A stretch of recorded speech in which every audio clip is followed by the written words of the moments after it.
Hey, Donald Trump. It's just me, Paula Poundstone.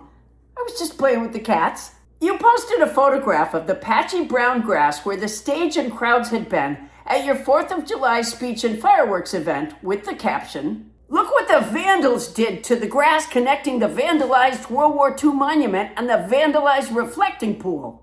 Could I ask you a question? Remember when you said grass had a life like people? I totally agree with you. You crushed the grass and it died.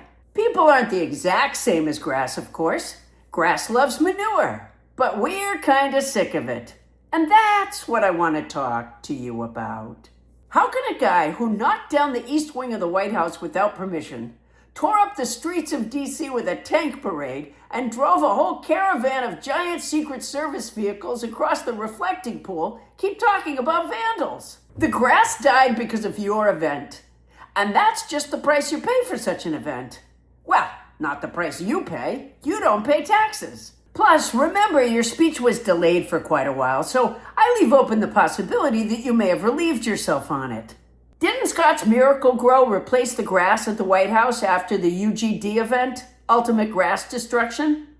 Didn't they donate $1 million to the estimated $700,000 lawn replacement project? Scott's Miracle-Gro has put $500,000 into lobbying your administration, and you recently sung their praises from the Oval Office.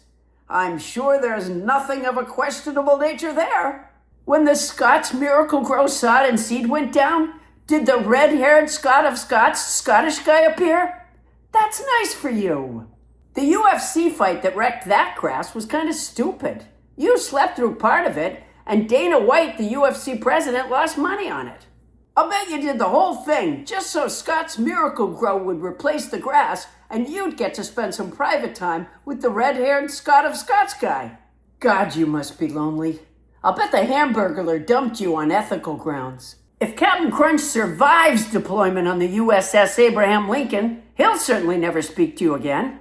And you probably never paid the Kool-Aid pitcher for the East Wing, so he's out of your life. It's no wonder you're making AI movies of you hanging out with George Washington. Washington lore holds that he was an honest guy, but in real life, he would have faked measles to get away from you.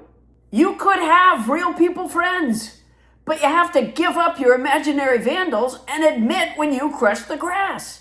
You don't have to hang out with Pete Hegseth. By the way, I'm guessing you wanted him on the decoy plane, but he found out and threatened to tell everyone so you couldn't ditch him, right?